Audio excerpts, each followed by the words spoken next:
Every night, Sophie heard footsteps in the hallway, quick at the same time, always after midnight. And when she opened the door, there was no one there. For weeks, she thought she was going crazy.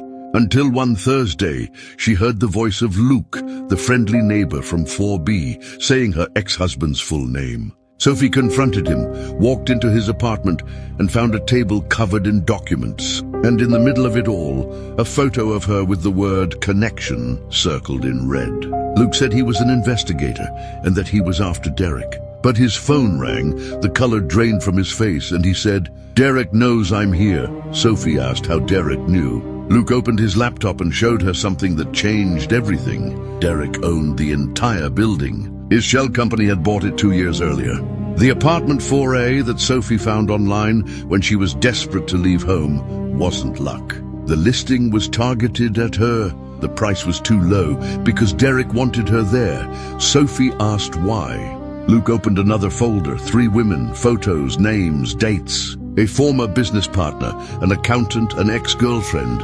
All 3 had problems with Derek. All 3 moved into cheap apartments after cutting ties with him, and all 3 disappeared. Sophie looked at the photos and asked, did he kill them? Luke said, nobody knows. They never found a body. They never found anything. Luke grabbed the backpack with the documents and said he was going to deliver everything, and personally and handle it tonight. He told Sophie to lock the door of 4B and not leave. Sophie locked it, but she didn't stay put. She went back across the hallway and into 4A. She wanted to see for herself. She started tearing the apartment apart, opened the kitchen cabinets, nothing, looked under the sink, nothing. Went to the bedroom, pulled the bed away from the wall. And there in the baseboard behind the headboard, there was a small hole, the size of a coin. Sophie crouched down and looked closely. It wasn't a defect in the wall. It was drilled on purpose, clean, round, and on the other side, a lens, a camera, inside the wall of her bedroom, pointed straight at her bed. Sophie stumbled back and hit the opposite wall. Someone had been watching her sleep. Her phone buzzed. A message from Luke. Derek was arrested. It's over. The next day, Luke showed up with an empty backpack. Said he was leaving, that the case was done. Sophie showed him the camera in the wall. Luke looked at it, went quiet, and said he would include it in the investigation. He took the key to 4B, placed it in her hand, and walked out of the building.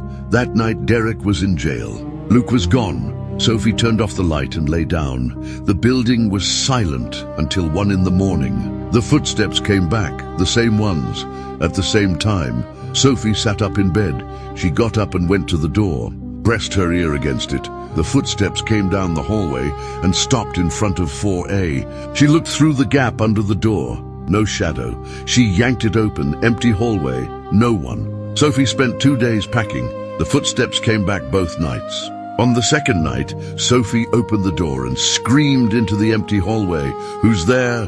Silence. On the last night, with the boxes packed, Sophie turned off the light. She was leaving in the morning. In the middle of the night, she woke up, the footsteps, but this time they weren't in the hallway. They were inside the apartment, in the living room, coming toward the bedroom. Sophie froze. The footsteps stopped at the bedroom door. No shadow underneath, but the handle started to turn, slowly. The door opened, there was no one there, but on the floor, in the doorway of the bedroom, there was a Polaroid that wasn't there before. Sophie picked it up with shaking hands. It was a photo of her, sleeping, in that bed, that night, taken up close, from an angle that only someone standing right beside her could have taken. Sophie turned the photo over. On the back, handwritten in writing she didn't recognize, "I was never Derek."